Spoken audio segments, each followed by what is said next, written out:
A couple months ago, I was scrolling through YouTube and saw this video of an apartment on Billionaires Row in New York City. It's on the 41st floor of this ultra-luxurious tower called 157. Sitting right off West 57th Street with views of Central Park, it's listed at a whopping $28.5 million. It's hard to comprehend why it's so expensive and if there's even a market for it.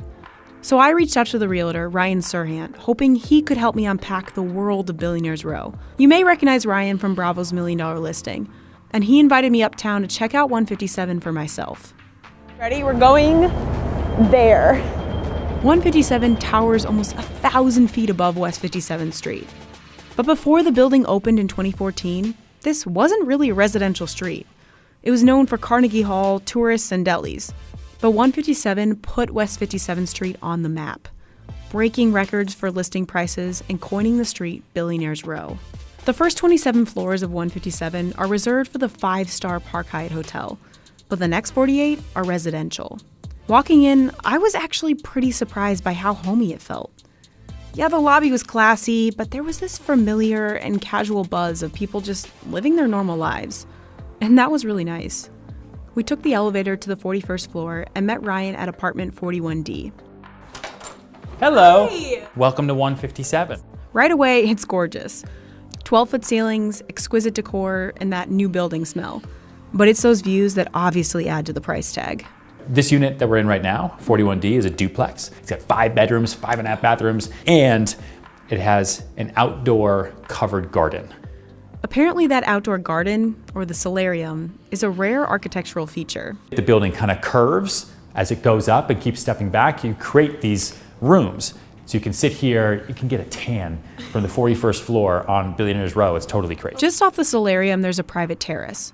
And it's one of just 2 apartments in the building with an outdoor space. After the views in the solarium, the duplex layout of the apartment keeps the price tag ticking up. The second floor has 4 bedrooms, including the master suite, with arguably better views than the floor below. The ensuite master bathroom is made completely of marble, imported from Italy, of course. You've got a walk-in shower, freestanding tub, and 2 toilets, just in case. Back downstairs, the massive eat-in kitchen had a couple hidden features. Like this looks like it might be cabinetry, but it blends in. These are actually your bar stools. Whoa. Right? That's brilliant. Around every corner, there was some new design element. A fluffy chair, a perfectly sized rug that optimized the space and made for this relaxed, luxurious vibe. And of course, none of that was by accident. And even if the buyer has $30 million to spend, you'd be amazed at how unimaginative they can be. So we have to show them, and everyone we've shown this apartment to would take it fully furnished because they just love it. Buyers can choose to keep all of the stage furnishings. And thank goodness, the price tag includes the furniture. But what's a $1 billion building without amenities to match? On the 31st floor, residents get a giant amenity space all to themselves. There's a billiard room, screening room, gym, and a pool, with music piped in from Carnegie Hall across the street. But the never-ending climbing wall was definitely my personal favorite. This is what I anticipated doing today. Since its construction, 157 has pushed up real estate prices across the neighborhood. From 57th Street to 59th Street, between Park Avenue and Broadway, median sale prices rose 64.3% from 2010 to 2018. Compare that to the median sale price of Manhattan as a whole, which increased just 25.7% in the same amount of time. Historically, if you had money and influence in New York, you bought property in Central Park West, in one of those classic limestone buildings with views of the park. But the problem for modern developers was those buildings couldn't be torn down or built higher. But on West 57th Street, developers could go tall, super tall. In 2010, developer Extel started construction on a project that was pretty outlandish at the time. In the midst of a real estate downturn, they broke ground on a nearly 1,000-foot mega tower on West 57th Street. Overlooking Central Park, 157 would completely alter the skyline.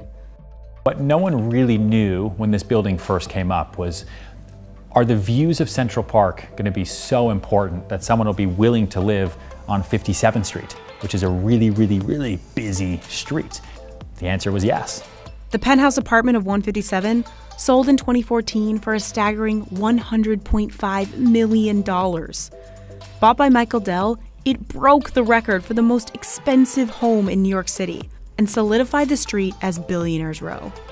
And if you look up and down West 57th Street today, mega luxury tower construction isn't slowing. 220 Central Park South, Central Park Tower, and Steinway Tower are all new developments on 57th Street that tower over the skyline. These buildings are pushing the boundaries of height, luxury, and price. But not everyone is excited about it. In addition to the altered skyline, some real estate experts worry the market's been tapped out. Manhattan home sales dipped by 14% in 2018. And 57th Street's newest construction, Central Park Tower, has dropped prices. Experts warn these could be signs of an oversupply of luxury apartments, without a demand to match. But Ryan doesn't seem to be worried. 41D at 157 has only been on the market for less than a year, which isn't a long time for million-dollar listings. And for the world's billionaires, Ryan says it's more affordable than towers down the street. I think the rest of the world, $28.5 million probably seems like a lot of money, and it definitely is. Don't get me wrong. It's the world that we live in. I mean, New York City, 57th Street, park-facing apartments, the realm of reality that we find ourselves in every day is that people are willing to spend $100 million for less bedrooms than what we're offering on this floor. It's crazy. Personally, that kind of price tag is unfathomable. But the people buying an apartment here aren't just looking for a place to live. They're purchasing a stake in some of the most expensive real estate in the world and buying into the brand of Billionaires Row.